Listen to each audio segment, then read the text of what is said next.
Okay, so what we're going to be talking about tonight is mass wasting. And mass wasting are essentially just sudden movement of rock downslope, or any movement of rock downslope. Most of them are quick, but some are slow. And you can see right here in the subtitle that they are the work of gravity. So gravity is the driving force behind mass movements or mass wasting events. You will most likely be asked in your exam, what's the driving force behind mass movement? It's gravity. Almost every time you're asked like what force is at play in this class, it's typically gravity. So gravity is going to be the driving force behind mass movement, and we're going to talk through some of the definitions of different mass wasting events and then some of the triggers that cause them. So why do we care? Slopes themselves are the most common elements in the physical landscape. So when you look out at like a beautiful vista, you're probably going to see like hills and ridges and things. They make it look nice and beautiful. And all of those slopes often appear stable, but truthfully, gravity is always acting on them, and occasionally it will cause them to fail, and then the material will slide down slope. At one extreme, the movement can be really gradual and essentially imperceptible. So really slow, you can't actually see it happening, but you'll notice the effects of it over some amount of time. And at the other end, it can be extremely rapid, catastrophic, causing a lot of damage and loss of life and property if you're in the way of this event. So a lot of times we talk about landslides, and technically in geology, landslide doesn't actually have a specific definition. So there's no event in geology that we call a landslide specifically. Landslides instead could refer to several different mass wasting events. So typically we would refer to them by the type of movement and the type of material that's moving. So we combine the two words, like a rock slide or a rock fall or a debris flow. Those are all going to be different types of mass movement. Landslide is just sort of a catch-all term that we use. And just like we've mentioned several times before, all natural events occur. They only become hazards when they intersect human population. All right, so if a hill collapses and there's no one around, it's not going to actually affect us. But obviously if there is a city at the base of that hill and all that material slides into the city, it's going to be problematic. So mass wasting is the downslope movement of rock, regolith, and soil under the direct influence of gravity. That's our official term for mass wasting. All right, so typically this is going to occur after weathering, because weathering breaks down rock at Earth's surface. And when you have that unconsolidated sediment, it's going to eventually be transported through processes of erosion. Mass wasting is like extreme erosion, just happening at a very fast rate, so a lot of movement all at once. The combined effects of mass wasting and running water produce stream valleys, which are some of our most common and conspicuous landforms. So one dramatic example would be the Grand Canyon. All right, so erosion is caused by downcutting of the plateau from the Colorado River, and we'll learn more about that with running water. But water cuts down into landscapes, and when it does, it builds up these steep walls on either side. And then because of mass wasting events, those walls eventually are going to fail, they're going to be destabilized, and they're going to collapse in, which will widen out the valley or the canyon itself. So it's this combination of two things, downcutting and then like the sloughing off of material from the walls that's going to cause these massive stream valleys to form. You can kind of envision this if you've ever dug like a really deep hole, like maybe you go to the beach and you're making a sandcastle, you're digging in the sand. The deeper you get, the sides of your hole start to collapse in on itself. If you have too steep of an angle, it's just going to collapse, and then you have material collecting at the base that you have to move out of the way again. This is an example of, this is the Colorado Plateau, so the Grand Canyon, and this specific example is what we call a slot canyon, was almost straight up and down. Here's the Grand Canyon again. So a lot of people think the Grand Canyon is like the deepest canyon on Earth. It's not. It's just actually one of the widest. So it's the width of the Grand Canyon that kind of makes it really interesting to look at and really spectacular to view, because it's quite wide. It's not actually that deep compared to some other ones. All right. Slopes themselves are going to change over time. So most spectacular mass wasting events occur in areas that are geologically young, which hopefully makes sense. In areas where there are like recently created mountains, the landscape is going to be really rugged. You're going to have all of these steep slopes. Over time, that material is going to move down slope. It's going to kind of stabilize. It's going to round out some of those sharp peaks, and you're going to have a more subdued topography than you have before. And that's kind of what is described here. If dynamic internal processes did not continually produce regions having higher elevations, the system that moves debris to lower elevations would eventually cease. So gravity is the controlling force of mass wasting. There's other triggering events that can occur, but gravity is always working to pull all material back to Earth's surface. So if geology wasn't at play, actively like building mountains and stacking stuff back up, eventually the whole Earth would just be flat because gravity would always win. But since the planet is dynamic, we still have hills and mountains and things being built or plateaus being uplifted. So we have a continual process of rising and lowering, rising and lowering. All right, water is going to be very important when we're talking about triggers for mass wasting events. So that's what this section's on, controls and triggers. The role of water is that when sediment pores are filled with water, it acts like a lubricant because it's going to separate the actual sediments from one another and then allow them to, with reduced friction, slide down slope more easily.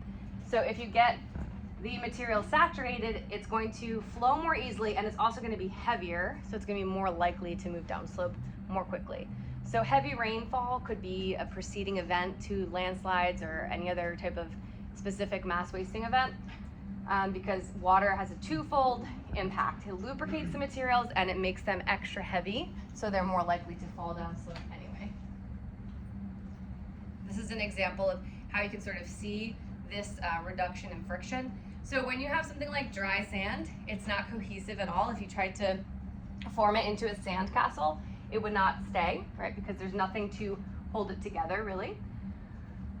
If you got a tiny bit of water, it can actually increase cohesion, kind of acting like a glue. So the example is like damp sand, not overly wet.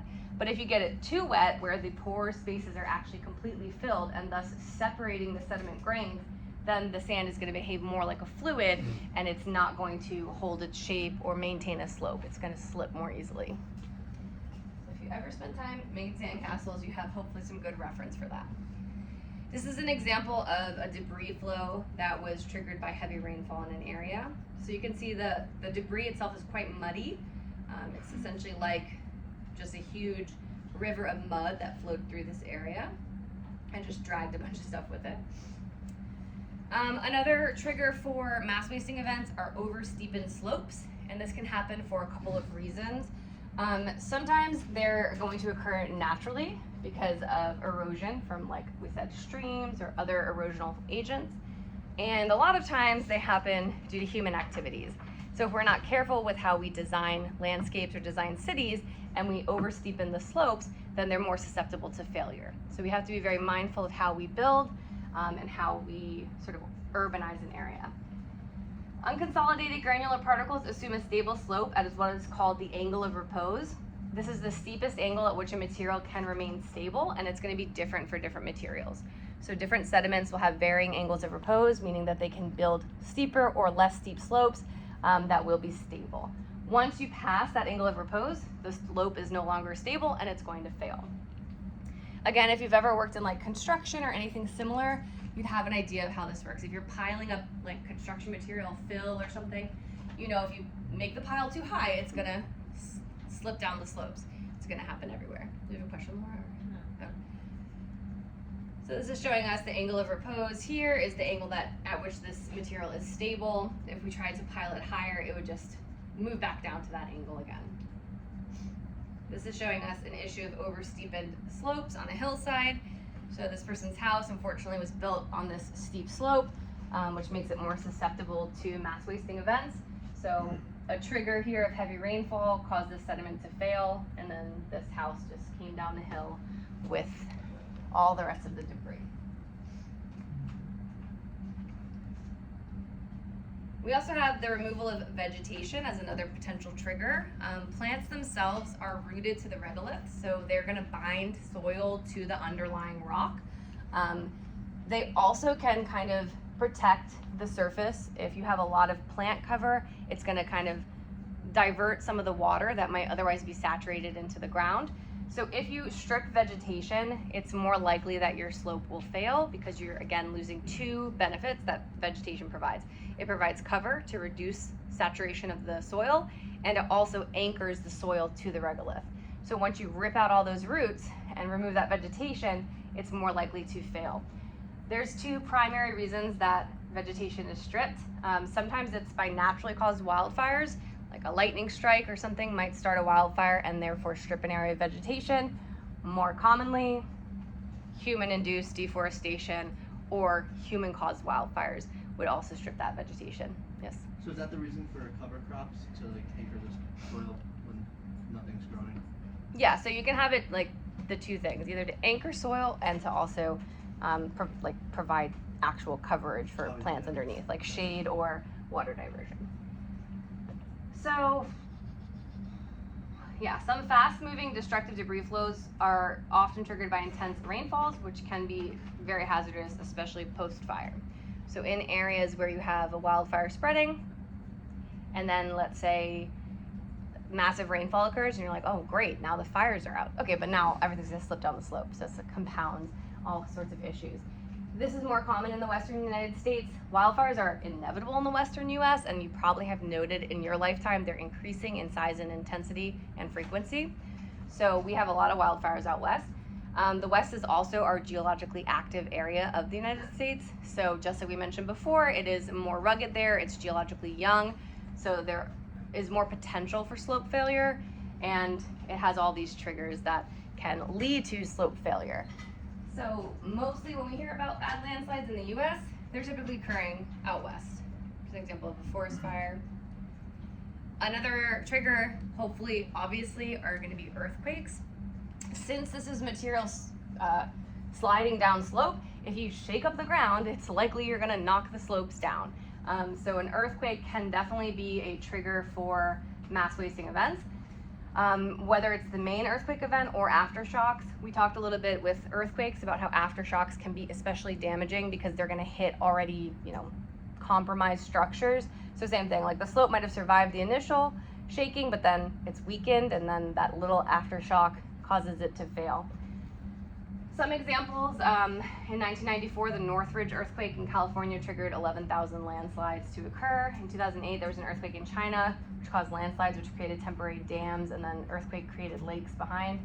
We talked about liquefaction and earthquakes.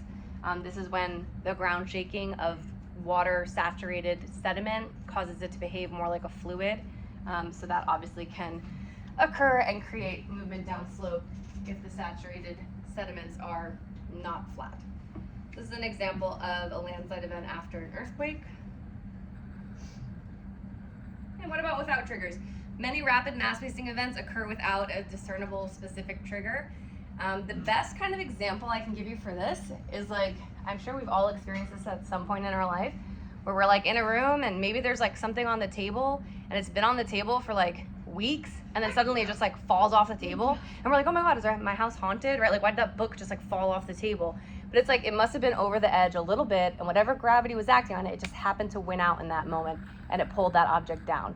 So that's kind of what happens here. The slopes are constantly being under the force of gravity, and occasionally they just fail without a discernible trigger. Based on this, just like with earthquakes, we cannot accurately predict landslide events or mass wasting events. We know areas that are more prone to them. We can do our best to mitigate and to kind of build in systems that would help to reduce the probability, but we don't actually know when they're going to occur.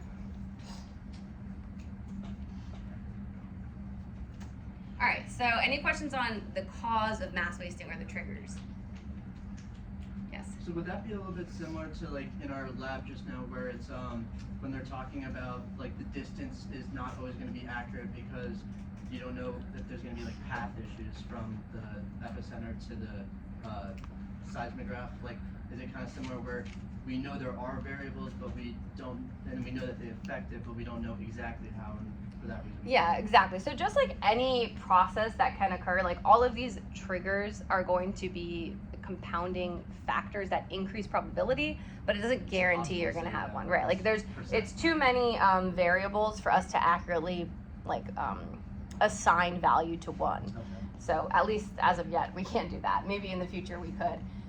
So two things now we're going to think about when we're classifying mass wasting events, which we know, of course, classifying means identifying. So what are these different events actually called? So the first, like I said, is the type of material. So we use words like debris, mud, and earth if it's soil and regolith that are moving. so soil and some of the bedrock, or you know, the area of soil bound to the rock below. And then we use rock typically if it's just bedrock that's moving. And then the type of motion is going to be the second factor that influences the name of the event. So the first type we'll look at is fall. When a debris, or really most likely a rock fall, occurs, it's when you have detached pieces that fall separately. So they're not moving like an avalanche all together, they're moving separately, just falling from the cliff or whatever it might be. At the base of cliffs, sometimes you get the buildup of many rock falls, and we call that debris at the bottom talus. So a talus slope would be that buildup of material at the base of a cliff where all these random rocks have fallen down over time. So this is an example of a talus slope. You can see there on the left-hand side. So that exposed cliff face, occasionally rocks are going to get chipped off and fall, and then they're going to collect at the bottom, creating these slopes.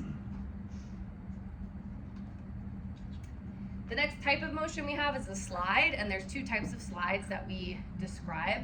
Both of them occur when there is going to be a distinct zone of weakness separating the slide material from the underlying material. So it's like a layer of the earth is going to move, and it's either going to be what we call a rotational slide or a translational slide, and we'll look at pictures of both. And then lastly is a flow. This is when the material is moving as a viscous fluid. Obviously they're going to be generally highly saturated with water. So a debris flow or a mud flow would be when we have soil primarily mixed with water. And then an earth flow is typically a little bit slower, but the same general idea. All right, and when it comes to the rate of movement, some mass wasting events occur really quickly. Most of them do actually occur very quickly. A rock avalanche is the most rapid type. Here, rocks essentially float on air as they move down slope. So just like a snow avalanche, but made of rock or rocky powder. And then the slowest mass wasting event is called creep. And this is where particles move just a few millimeters per year.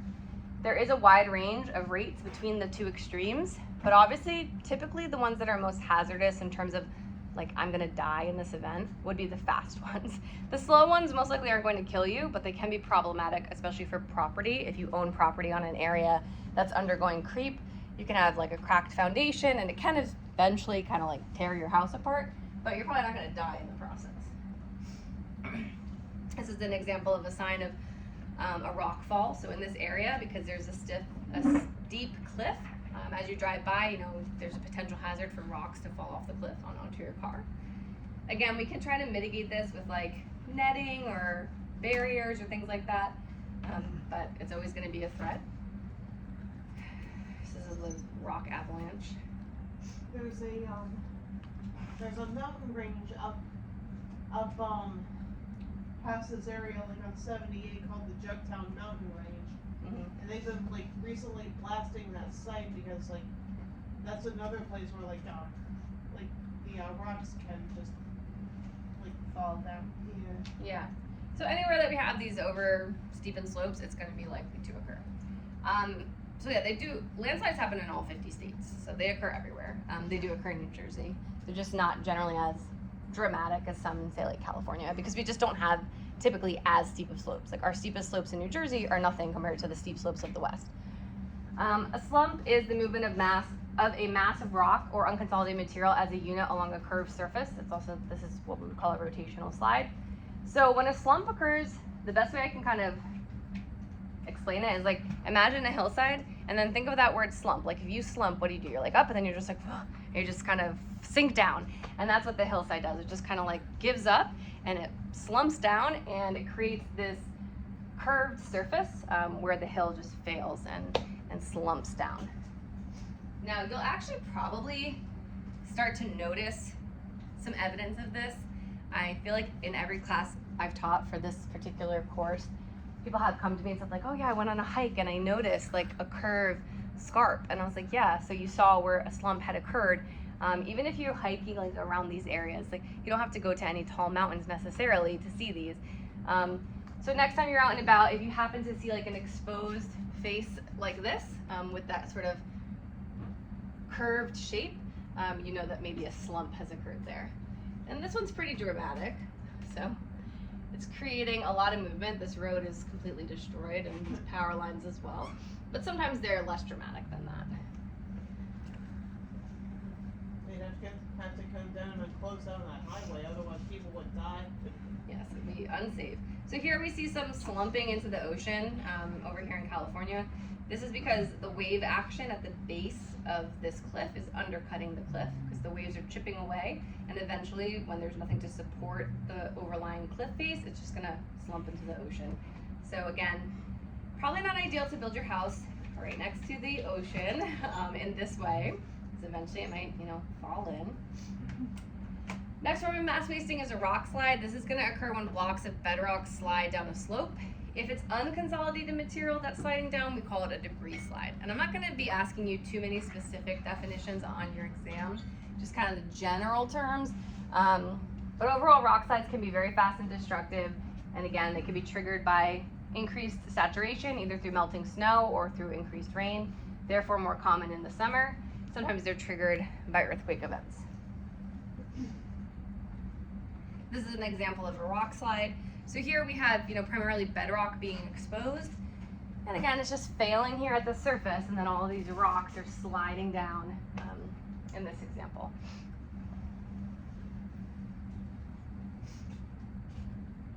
This is talking about some specifics. Debris flows are going to form when you have mass wasting that happens rapidly, and it involves the flow of soil and regolith mixed with water. If the material is really fine-grained, we would call it a mud flow, but it's essentially the same thing. So debris flow is going to be slightly larger sediment particles, so maybe like sands or gravels mixed with some water and some regolith as well. And they tend to occur more frequently in semi-arid mountainous regions. They can occur due to like flash flooding events. If there happens to be rainfall, it's going to wash out a bunch of sediment. And there's not vegetation there to anchor soil, so it's more likely to occur in those areas.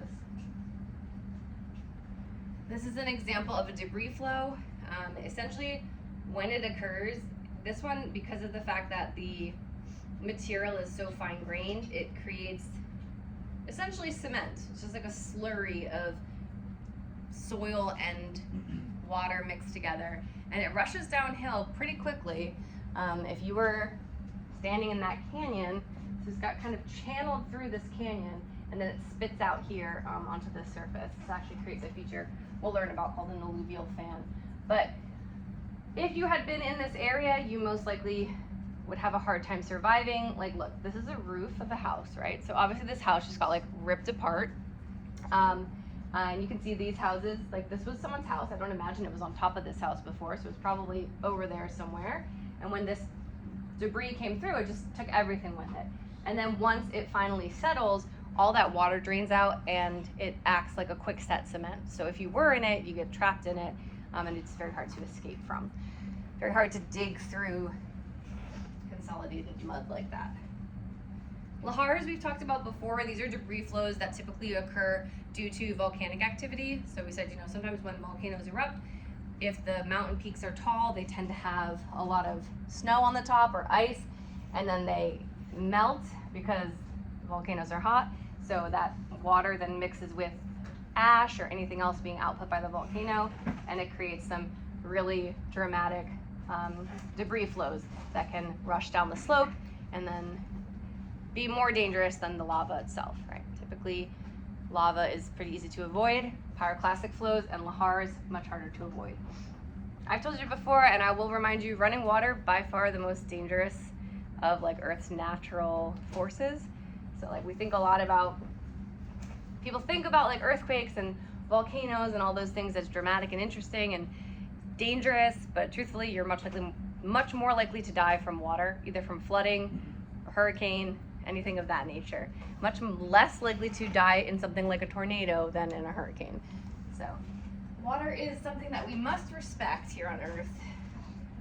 This is an example of some of the aftermath of a lahar from Mount St. Helens eruption back in 1980. So again, you see like the trees just get like knocked over because they just get pulled right along with everything.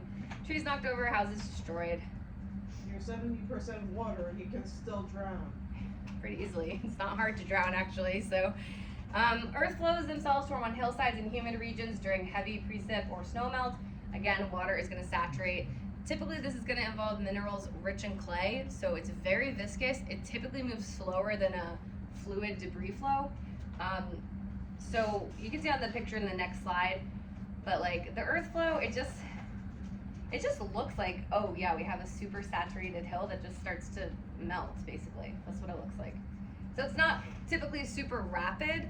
It might move more slowly, but it's the same general structure that we can see there.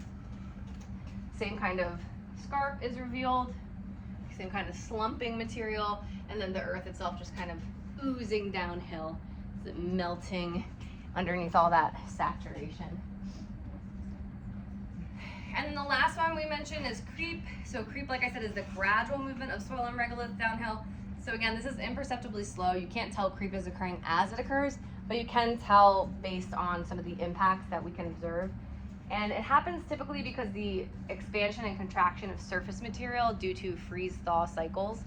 We talked a little bit about freezing and thawing when we talked about mechanical weathering, how since ice actually takes up more space than water, when an object freezes, it expands its volume, and then when it melts, it's going to contract.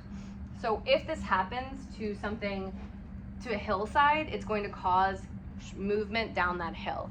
And instead of drawing it for you, I'll just show you on this slide. So if we follow the path of this particular sand particle right here, when the ground freezes during the cold period, it's going to expand and that particle is going to be forced upwards. Then when the ground melts or thaws, it's going to cause this particle to start to move downhill. So it's just slowly creeping its way downhill. And if it's happening to that yellow particle, it's happening to every other particle in line with that. So the entire hill is just slowly creeping down. And this is, like we said, imperceptible to our senses, but if you build your house here and you plan to live there your whole life, and after say 20, 30 years, this hill has moved significantly, well, it's gonna take your house along with it, and you're gonna start to see like cracks in the foundation of your home. You might see like retaining walls getting knocked over. You might see, if you have trees in your yard, they'll start to bend upwards towards the sun. So all of those are indications of creep. If you see those on a property you're considering buying, probably don't, because the hill is moving downhill just kind of slowly. So this is an example. So we can see headstones get knocked over, tree trunks start to curve, and then fences can tilt or break, and then retaining walls get pushed. So yeah, the hill is just making its way slowly this direction, and if your house is there, it's coming with it. Solifluction is the downslope movement of waterlogged soils. So this typically, or actually means soil flow, and it's essentially the same as an earth flow, but it happens a lot in regions where there's permafrost. So permafrost is a permanently frozen layer of ground, and during the warmer months, the topmost layer of the ground can start to thaw, and then that soil can start to move downhill over top of the frozen permafrost.